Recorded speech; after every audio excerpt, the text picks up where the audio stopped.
आज का ये व्लॉग बहुत ही अहम है क्योंकि तीन बड़ी बॉम्बशेल स्टोरीज हैं। एटलीस्ट दो तो बहुत ही बड़ी मेजर स्टोरीज हैं। और पहली स्टोरी जो हमने आपके सामने रखनी है वॉशिंगटन से है, जिससे आपको समझ आ जाएगी कि इस वक्त पाकिस्तानी मिलिट्री जनरल्स के अंदर इतनी तरथली क्यों मची हुई है, इतनी डेस्परेशन क्यों है, होने क्यों जा रहा है।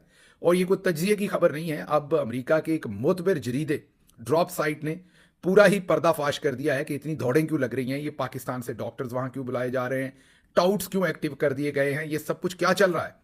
ये आपको जब स्टोरी सामने रखेंगे तो आपको ये भी समझ आ जाएगी कि आने वाले चंद महीनों में पाकिस्तान, सदर ट्रंप, पाकिस्तानी जनरल्स, अमेरिका के अंदर CIA, स्टेट डिपार्टमेंट, ये सब कुछ क्या होने जा रहा है। तो गौर से आपने पहली स्टोरी के ऊपर नजर भी रखनी है, सुननी भी है और हमें भी वापस अपनी राय से जरूर आगाह करना है। दूसरी स्टोरी आज की जो हमारे कोर कमांडर्स कॉन्फ्रेंस हुई है उसके अंदर अहम बातें हुई हैं और उसके अंदर कुछ अहम बातें नहीं हुई, उस पर भी बात करेंगे। और तीसरी खबर, अली अमीन गंडापुर साहब ने आज एक धुआंधार किस्म की प्रेस कॉन्फ्रेंस की है, उसमें भी बड़ी अहम बातें, उस पर भी बात करेंगे। लेकिन सबसे पहले जो आज की बॉम्बशेल स्टोरी है वो है ड्रॉप साइट की।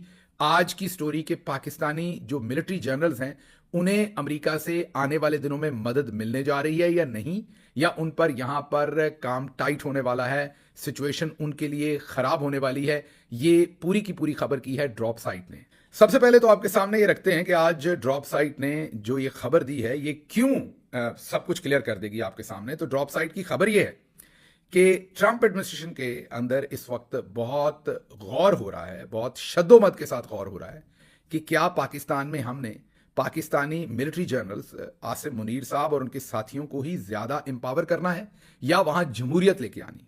अब ड्रॉप साइट कह रहा है कि कॉन्फ्लिक्ट की वजह यह है कि जो अमेरिका के सिस्टम के अंदर पेंटागन और CIA, मीन जो फौजी साइड है और इंटेलिजेंस की साइड है, और उसमें स्टेट डिपार्टमेंट भी शामिल हो जाता है, ये जो ब्यूरोक्रेसी है और जनरल्स हैं और इंटेलिजेंस का जो ऑपरेटर्स है, ये तमाम लोग इस चीज के ख्वाह हैं कि हम फौजी जनरल्स के साथ ही काम करें, क्योंकि वो ये समझते हैं कि ये हमारा कोलैबोरेशन देरपा है। और उसकी वजह आपको पता है कि ये तो दहाइयों से मामला चल रहा है जब से पाकिस्तान बना है कि अमेरिका का पाकिस्तान की मिलिट्री के साथ और ISI के साथ गहरा ताल्लुक है। उसकी वजह खित्ते की सिक्योरिटी की सिचुएशन भी है, दहशतगर्दी भी बाद में आ गई, उससे पहले भी सरजंग, और आपको पता है हमने हर जंग में ही तो खिदमात पेश की हैं।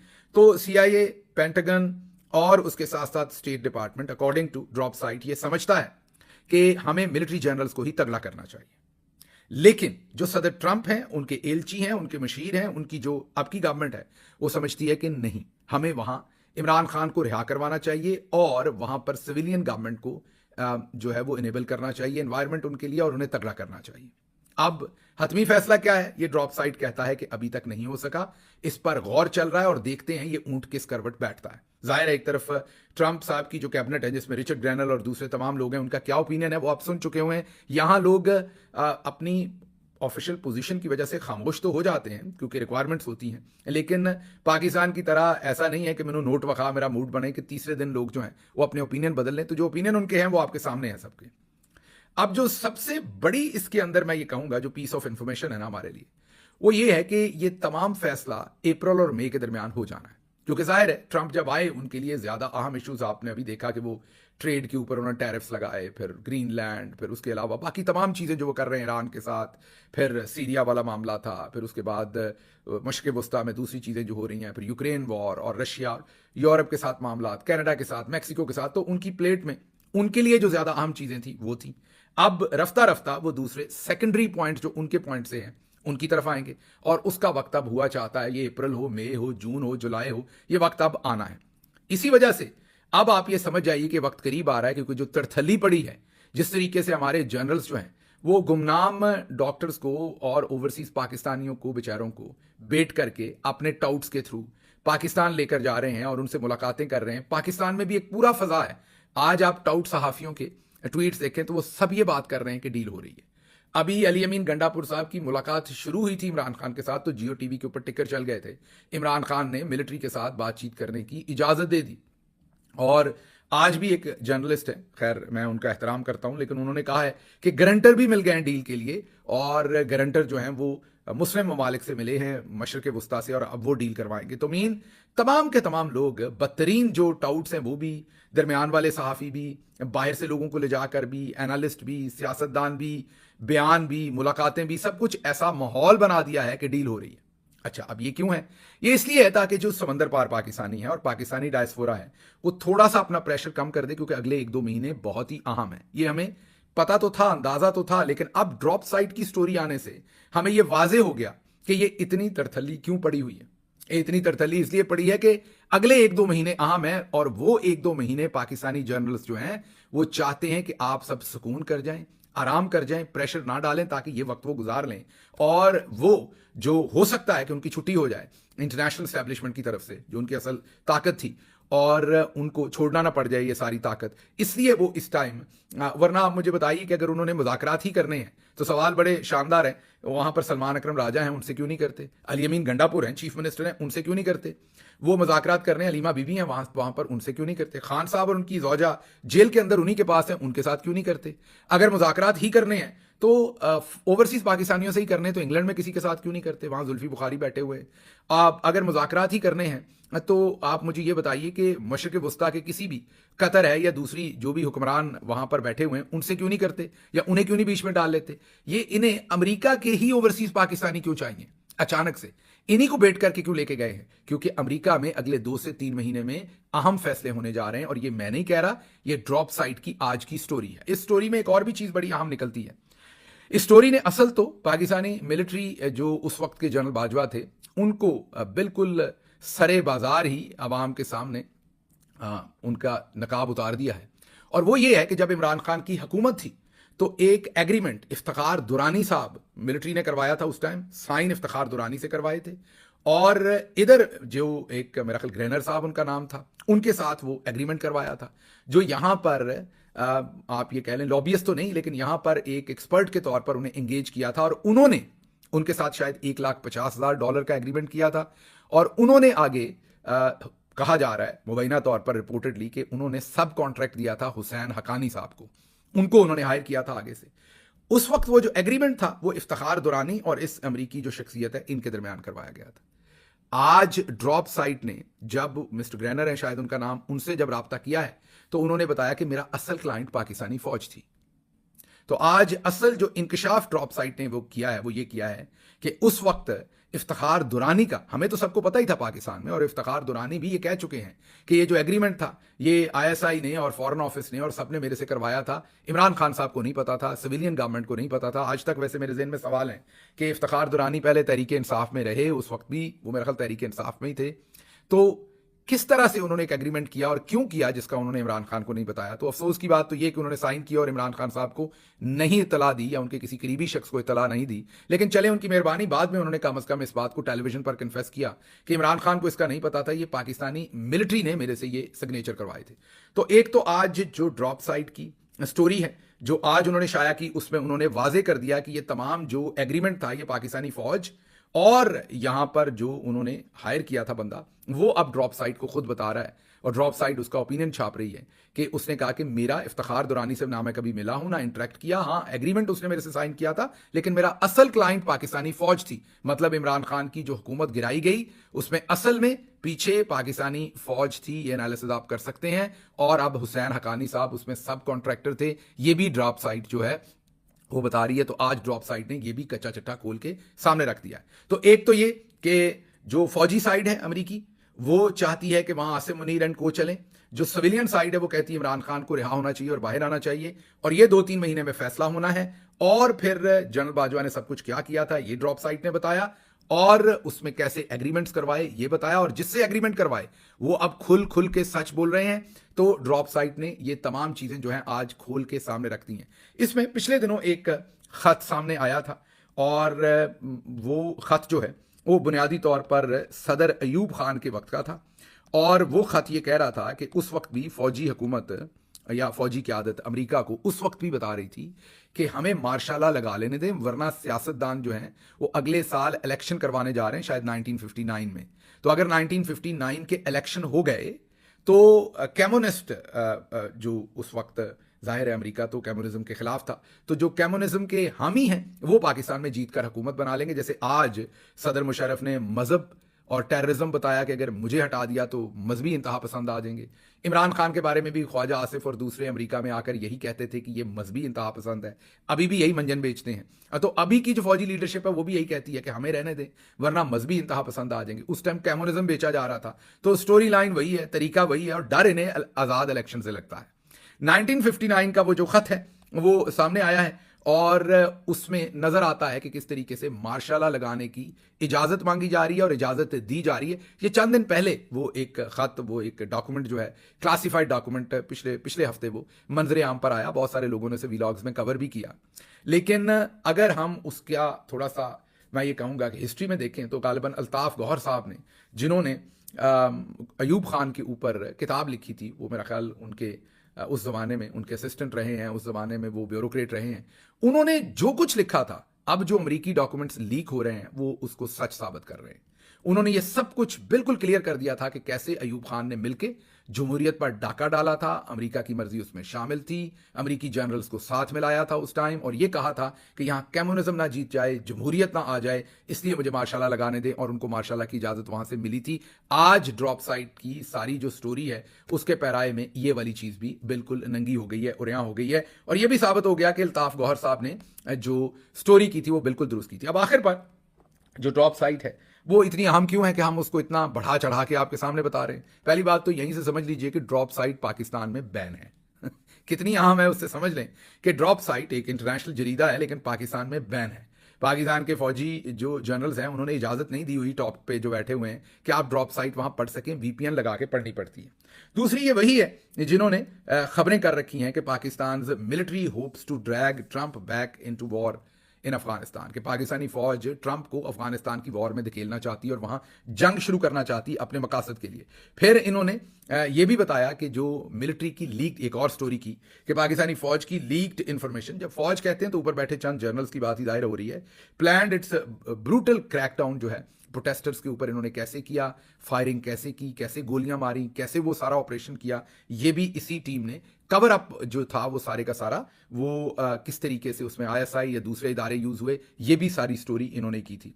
फिर इन्होंने याद कीजिए उस वक्त यही सहाफ़ी जो आज ड्रॉप साइट में ये स्टोरी कर रहे हैं, उस वक्त ये ड्रॉप साइट में नहीं थे, ये एक और इदारे में थे, और उस इदारे में इन्होंने जो साइफर था उसका पूरा मतन छापा था।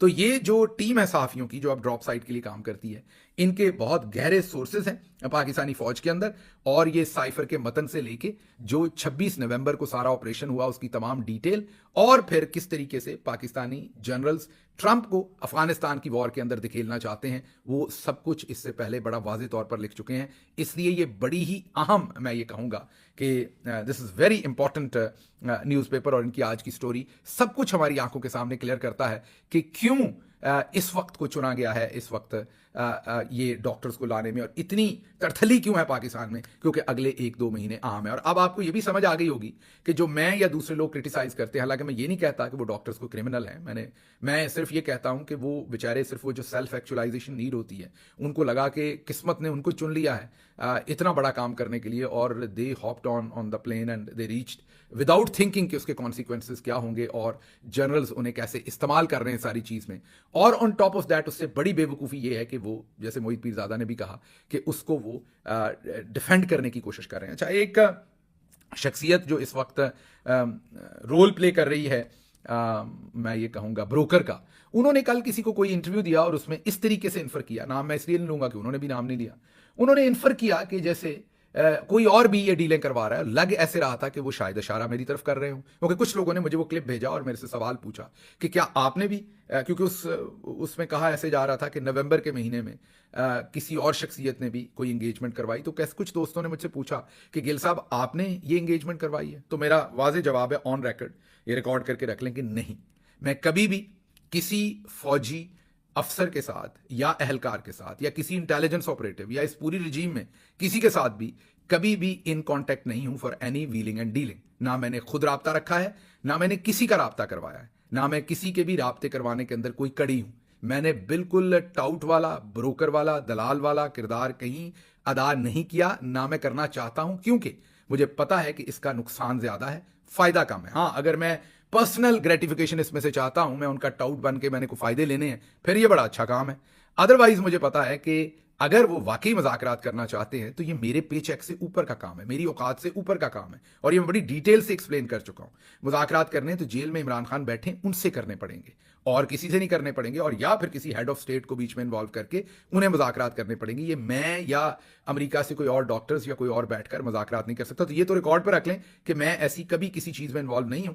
हाँ, लोग तो सब कुछ ही कहते हैं, कहते रहेंगे, जब खुद पर पड़ी है तो फिर अब लोगों को जो बहुत शौक है कि उन्होंने एक ऐसा काम करना है जिसमें उन्होंने तारीख में नाम लिखना है। तारीख में नाम आपको इखलाकियात के अंदर रह के लिखना पड़ता है। आपको अनफॉर्चुनेटली अपनी ही टीम को बेवकूफ़ बनाकर, अपने ही लोगों से धोखा करके महीनों सालों आप इखलाकियात को छोड़ के साइड पे फिर नाम नहीं लिखवाया जा सकता। आपको फेयर खेल के तारीख में नाम लिखवाया जाता है। इमरान खान जेल से बाहर नहीं आना चाहते असूलों के बगैर। आप चाहते हैं कि हमने उन्हें बाहर निकालना है, किसी भी तरीके से निकाल लें, नहीं, ये इमरान खान नहीं चाहते, और असूलों पर कंप्रोमाइज करके बाहर आना नहीं चाहते। आज अली अमीन गंडापुर साहब की जो प्रेस कॉन्फ्रेंस है, उसमें भी जो टेक होम है, एक लाइन, वो ये है कि इमरान खान ने मुझे मना किया है। ये अली अमीन गंडापुर साहब ने कहा कि इमरान खान ने मुझे मना किया है कि इनके साथ मुज़ाकरात नहीं करो, ये झूठ बोलते हैं, धोखा देते हैं, इनसे बात करने का कोई फायदा नहीं है। ये अली अमीन गंडापुर साहब की स्टेटमेंट, और उन्होंने कहा कि मैं अपने तौर पर मुज़ाकरात कर रहा हूं, ये मेरा इनिशिएटिव है, लेकिन इमरान खान ने मुझे मना किया। तो मेरे लिए इमरान खान की जो डायरेक्शन है वो है, अगर इमरान खान मुझे कोई जिम्मेदारी दें फिर तो मैं करूं, लेकिन मैं उसके बगैर ही, और वो मुझे जिम्मेदारी दें भी तो मैं उनको वापस ये कहूंगा कि सर ये मेरे पे स्केल से ऊपर का काम है, ये इस तरीके से होना है, मुझे तो अकल है ना। तो इसलिए जो लोग अपना जवाब नहीं दे पा रहे और इधर उधर आप छुपने की कोशिश कर रहे हैं चूहों की तरह, उनसे मेरा सवाल ये है कि अपने आप को दुरुस्त करें। अभी आपको मौका मिलेगा, और मौका मिलेगा, अल्लाह मियां आपको और मौका देगा। सिर्फ आप अपने जो एथिक्स हैं उन्हें इंटैक्ट रखें, बाकी सारी चीजें जो हैं वो चलती रहती हैं। अच्छा जी, अब ये तो आपके सामने आ गई सारी बात कि ये खबर कितनी इंपॉर्टेंट थी जो हमने आपके सामने रखी है। अब चलते हैं अगली खबर की तरफ, और वो खबर है जो आज कोर कमांडर्स की प्रेस कॉन्फ्रेंस हुई। वैसे तो इसके लिए एक अलग वीलॉग चाहिए, इसमें कोई शक नहीं, क्योंकि अभी हमारा यही वीलॉग बहुत लंबा हो गया है। तो कोर कमांडर की प्रेस कॉन्फ्रेंस को मैं क्विकली कवर कर देता हूं, और फिर अली अमीन गंडापुर साहब की जो प्रेस कॉन्फ्रेंस है उसको, कोर कमांडर कॉन्फ्रेंस को कवर कर देते हैं। अली अमीन गंडापुर साहब की प्रेस कॉन्फ्रेंस को सुबह के वीलॉग में कवर कर लेंगे। लेकिन कोर कमांडर प्रेस कॉन्फ्रेंस के जो टॉकिंग पॉइंट्स हैं मेन, वो आपके सामने रखते हैं। दहशतगर्दी खत्म करने के अज़म का अदा। अच्छा, यहां मैं सबसे पहले तो ये बता दूं, क्योंकि हमारे वीलॉग्स को बाद में इस्तेमाल किया जाता है, फौज जो है, ऊपर वाले चंद जर्नल्स जो ये सारी शरारतबाजी कर रहे हैं, उनको छोड़ के हम अपनी पूरी फौज को ऊन करते हैं, हम अपने शहीदों को ऊन करते हैं। वो हमारे भाई हैं, उनका खून हमारा अपना खून है। जब वो गिरते हैं तो ऐसे ही लगता है हमारा भाई गिरता है। तो ये जो मेरा अगला एनालिसिस है, ये फौज के खिलाफ नहीं है, ये ऊपर बैठे चंद लोग जो सियासी फैसले और शरारतबाजी कर रहे हैं उनके बारे में। तो इसलिए शहीदों को और फौज को इस्तेमाल ना किया जाए, वो जितने आपके हैं उससे बढ़ के हमारे हैं, और हम उनका बहुत एहतराम करते हैं। तो कोर कमांडर कॉन्फ्रेंस के अंदर यह कहा गया कि दहशतगर्दी खत्म करने के अज़म का इरादा, इसमें यह जवाब नहीं दिया गया कि खत्म करने का इरादा दहशतगर्दी में रिकॉर्ड इजाफा करवाने के बाद करना था, यह इरादा पहले भी कर सकते थे हजूर। फिर रियासत पूरी ताकत से निपटेगी। तो क्या इस वक्त पूरी ताकत से हम नहीं निपट रहे? सर सवाल उस पर मेरा ये है कि ताकत किसी और काम के लिए हमने रखी हुई है, पीटीआई को ठोकने के लिए सारी ताकत हम इस्तेमाल कर रहे हैं, तो क्या हम पूरी ताकत पहले दहशतगर्दों पर नहीं लगा रहे जो अब निपटेंगे?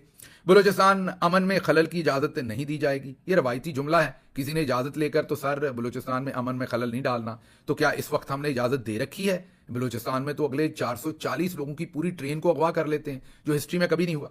मजमूम मकासद को बलूचिस्तान के अवाम की गैर मतजलजल हमायत से नाकाम बनाया जाएगा। बहुत ही खूबसूरत लाइन है सर। अब बलूचिस्तान की अवाम ने तो वोट दे रखा है सदाम तरीन को, उन्होंने तो वोट दे रखा है सालार काकड़ को, उनको आपने जेलों में डाला हुआ है, उनमें से बहुत सारे सपोर्ट करते हैं मारंग बलोच को। तो अब आपने क्या ये सालार काकड़, सदाम तरीन, इनको जेलों में रखना है, जिनके पीछे बलोच अवाम खड़ी है, लेकिन आपने बलोच अवाम की गैर मतजलजल हमायत से दहशतगर्दी को नाकाम बनाना है? क्या बात है सर, क्या बात है, विजन है सर। अच्छा जी, इंतशार की साजिश बेनकाब हो चुकी है। तो अगर साजिश कोई बेनकाब हुई तो अवाम के सामने भी रखे ना। हम हिंदुस्तान के बारे में कुछ बताते हैं ना कुछ और बताते हैं, हम तो सुम्मुन बुकमुन है, सिर्फ पीटीआई को तुन के रखने की पॉलिसी है। तो सर बताएं कौन सी साजिश नाकाम हो गई है? माफी नहीं दी जाएगी। सर माफी देनी भी नहीं चाहिए, लेकिन वो हमसे माफी मांग नहीं रहे, वो हमसे माफी थोड़ी मांग रहे हैं। माफी तो बेचारा आम जो कहीं वर्कर पकड़ा होगा वो शायद आपसे मांग ले, दहशतगर्द तो नहीं मांगेगा। माफी तो कौम मांग रही है हजूर कि आप इससे बाज आ जाएं सियासत वाले काम से। दहशतगर्द तो नहीं मांगते, ना हमसे ना आपसे, वो तो शनाख्ती कार्ड देख के हम जैसों को कत्ल करते जाते हैं, और जाहिर है हमारे जवानों को भी करते हैं शहीद, सबको। तो माफी तो नहीं मांग रहे वो।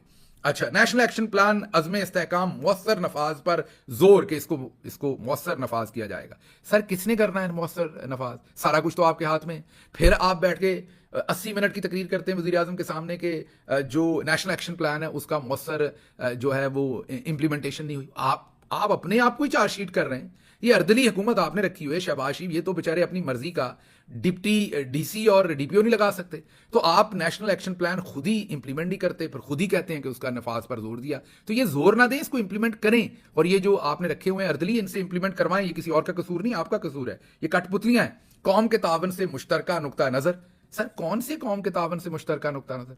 कौम ने तो 8 फरवरी को अपना नुक्ता नजर दे दिया था और 90% कौम ने इमरान खान को वोट दे दिया था। आपने ना कौम को छोड़ा, ना उनका कोई नुक्ता छोड़ा, बल्कि उनके नुक्तों के नीचे आपने दीवे बाल दिए। वो बेचारे बैठे हुए थे, उनके नुक्तों के नीचे आपने एक एक नुक्ते के नीचे एक एक दीवा रख के बाल दिया। आपने दिया जला दिया, मतलब दीवा बाल दिया, मैं कह रहा हूं दिया जला दिया। मतलब कौम को तो आपने कोयलों पर रख दिया है। कौन सा कौमी नुक्ता नजर था, उसको तो आपने परवाह ही नहीं की। आपने रिजल्ट ही चेंज कर दिए, मार दाड़ सब कुछ, आगे अदालतें चेंज कर दी। तो कौम के नुक्ता नजर में तो आपने नुक्ते ही उड़ा के रख दिए सारे। कौम का तो नुक्ता नजर जो है वो नून पर से, काफ पर से, नजर में भी नून पर से, जोए पर से, वो सब जो है वो नुक्ते उड़ गए हैं। तो अब आप खुद ही पढ़ लें नुक्ते उड़ने के बाद क्या लफ्ज होना है वो। तो आगे रियासती इदारे आइन में रहते हुए कानून पर अमल दरामद करेंगे। इंतहाई खूबसूरत बात है, बिस्मिल्लाह करें सबसे पहले। आइन में रहते हुए ये जो इलेक्शन की चोरी की हुई है, ये जो कब्जा किया हुआ है, जो इमरान खान को जेल में रखा हुआ है, इससे डिपार्चर करें। फिर दहशतगर्दों को भी निपटते हैं, इकट्ठे निपटेंगे। तमाम अदारे मरबूत तावन को यकीनी बनाएं। वो तो आप ही ने बनाना है, अदारे सारे हैं ही इस टाइम आपके नीचे। दहशतगर्दों के लिए पाकिस्तान में कोई जगह नहीं। सर वो जाहिर है होनी भी नहीं चाहिए। कौन कौन दहशतगर्द हो? मतलब आप बताएं कि ये जो दहशतगर्द लोगों को शहीद करते हैं, सिविलियन हो या मिलिट्री, हमारे भाइयों को, हम चाहते हैं उनकी कोई जगह हो। बिल्कुल जगह नहीं होनी चाहिए। लेकिन क्या वो हमसे दरखास्त लेके पूछते हैं? वो जगह लेते हैं हमसे? वो तो दंदनाते फिर रहे हैं, पिकटें लगाई हुई उन्होंने, उन्हें पूछने वाला कोई नहीं है। जम्मू कश्मीर इंसानी हकूक खिलाफ वर्जी तशवीशनाक बिल्कुल है।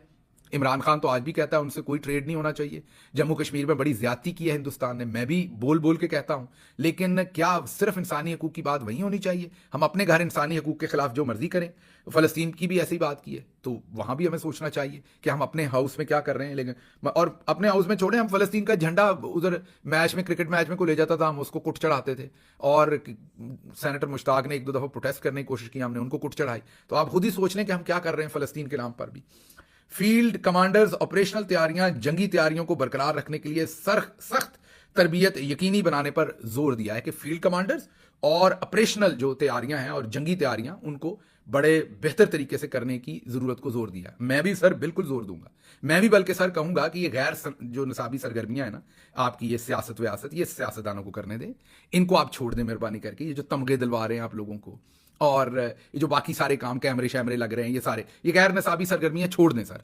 आप उसी पे फोकस करें जो आपका काम है। आप दहशतगर्दी को कौम पीछे खड़ी होगी पूरे तरीके से, हम सब खड़े होंगे आपके पीछे, आपके भाइयों के तौर पर सब खड़े होंगे आपके साथ। खड़े होकर लोग जान देने को भी तैयार होंगे, सब कुछ करेंगे। कौम तो अभी भी खैर जान दे रही है और देती रहेगी। लेकिन आप, ये अच्छी बात है कि आप अपने फील्ड कमांडर्स और ऑपरेशनल तैयारियों और जंगी तैयारियों के ऊपर फोकस करें।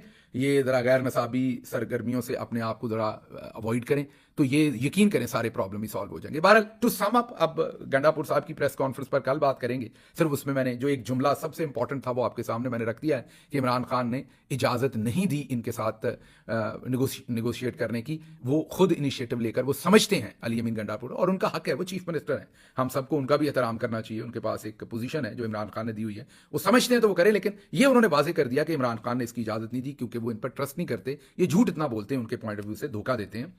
तो ओवरऑल अगर मैं सम अप करूं इस व्लॉग को, तो अब आपको समझ आ गई होगी जो ड्रॉप साइट की स्टोरी है। अच्छा, इसमें एक चीज रह गई, वो आपके सामने रख दूं कि हाल ही में, पहले भी ट्रंप ने जनरल्स को फारिग किया है, अभी कल परसों भी और जनरल्स को फारिग किया है सदर ट्रंप ने। तो इससे आप ये भी समझ लें कि जनरल्स जो हैं वो वीकर हो रहे हैं यहां पर, जो डीप स्टेट है, और ट्रंप जो है वो तगड़ा हो रहा है, और ट्रंप की एडमिनिस्ट्रेशन तगड़े हो रही आए दिन। इससे पहले भी याद है उन्होंने 3-4 जनरल्स को फारिग किया था, अभी किया। और दूसरी इंपॉर्टेंट बात इसमें मैं आपको ये बता दूं कि जब जनरल्स के फारिग होने पर स्टोरी की, एक मिस सिंह है कोई जिन्होंने उसके ऊपर स्टोरी की, तो उसको जवाब रिचर्ड ग्रैनल ने दिया। पूरी एडमिनिस्ट्रेशन में से उस जनरल को क्यों और कैसे फारिग किया गया, इसका जवाब और इसकी पूरी तफसील पब्लिकली रिचर्ड ग्रैनल ने उसको दी। मतलब कि ट्रंप एडमिनिस्ट्रेशन को आगे बढ़कर रिचर्ड ग्रैनल ने डिफेंड किया। और तीसरी बात इसमें आम है कि रिचर्ड ग्रैनल को फौजी जनरल क्यों फायर हो रहे हैं, क्यों ट्रंप फौजी जनरल्स को फारिग कर रहा है, ये रिचर्ड ग्रैनल को एक एक बात पता है। दूसरे लफ्जों में वो इन सारे फैसलों में शामिल है। इससे आप खुद अंदाजा लगा लें कि अमेरिकी जनरल्स को फायर करने के जो फैसले हैं, अगर उनमें रिचर्ड ग्रैनल शामिल हैं तो वो फिर कितने अहम हैं, और यहां पर उनके बारे में क्या कहा जाता है, ज़ल्मे खलीलजाद के बारे में क्या कहा जाता है, वो आप सुन चुके हैं। तो मैं अब आपसे इजाजत लूंगा सिर्फ ये बताते हुए कि ये जो सारी तरथल्ली मची हुई है, ये कभी डॉक्टर्स को, टाउट्स को, इसको उसको इस्तेमाल किया जा रहा है, पाकिस्तान में मुज़ाकरात का माहौल बनाया जा रहा है, ये जो पूरा एक माहौल बना दिया, मैं आखिरी लाइन में आपको वाजे कर दूं, ये बिल्कुल कोई, इनको और कोई डर नहीं है सवाए इसके कि अमेरिका से कुछ ना इनके बारे में हो जाए। ये कोई मुज़ाकरात नहीं करना चाहते, ये किसी चीज़ में सीरियस नहीं है, ना पाकिस्तान में ना बाहर। ये कोई इनके ऊपर और प्रेशर नहीं है, इनको कोई तरथल्ली नहीं मची हुई कि इन्होंने इमरान खान को रिहा करना है। ये सब आंख का धोखा है, इन्होंने बिल्कुल इमरान खान को रिहा नहीं करना अनलेस कि इनके साथ ऊपर से जहां पर इनकी सारी तारें हैं वहां से कुछ हो, और इनको उसी का डर है। तो आप कहेंगे फिर उसी डर में रिहा करना चाहते हैं? नहीं, रिहा उस डर में भी नहीं करना चाहते, सिर्फ उसको मैनेज करना चाहते हैं कि आप लोगों को अगले 1-2 महीने चुप करा दें, ताकि ट्रंप एडमिनिस्ट्रेशन के ये जो फैसला करना है इसमें माहौल खामोश हो, और माहौल ऐसा हो कि ट्रंप एडमिनिस्ट्रेशन को लगे कि चीजें सेटल डाउन हो गई हैं। इसलिए वो इन्हीं को एम्पावर करे, और जैसे ही अमेरिका में ये फैसला हो जाएगा कि जनरल्स को ही एम्पावर करना और इन्हीं के साथ चलना है, फिर ये आपको डबल डोज देंगे, ट्रिपल डोज देंगे, और फिर ऐसा ठोकेंगे आपको कि आपको चेता आ जाएगा इन सारे मुज़ाकरात का और सब कुछ का। इसलिए सावधान सावधान सावधान, ये चक्कर में मत आइए। जो आपकी तहरीक है, जो आवाज़ उठानी है, पाकिस्तान में जो एहतजाज करना है वो भी, और जो अमेरिका में भी करना है उस पर फोकस कीजिए। जाहिर है कानून के अंदर रहते हुए। आप कहते हैं ये कानून की बातें आप क्यों करते हैं? ये लीगल रिक्वायरमेंट्स हैं, इसलिए करता हूं। ये ज़रूरी होता है कहना, क्योंकि मैं किसी गैर कानूनी काम की तो तलकीन कभी करता नहीं, ना मैं कर सकता हूं being Imran Khan party member. तो कानून के अंदर रहते हुए अमेरिका में भी और पाकिस्तान में भी पूरे जोरों शोर से जो भी आप कर सकते हैं वो ज़रूर कीजिए। मुझे यहाँ से इजाज़त दीजिए। अल्लाह आपका हामी और नासिर हो। पाकिस्तान जिंदाबाद।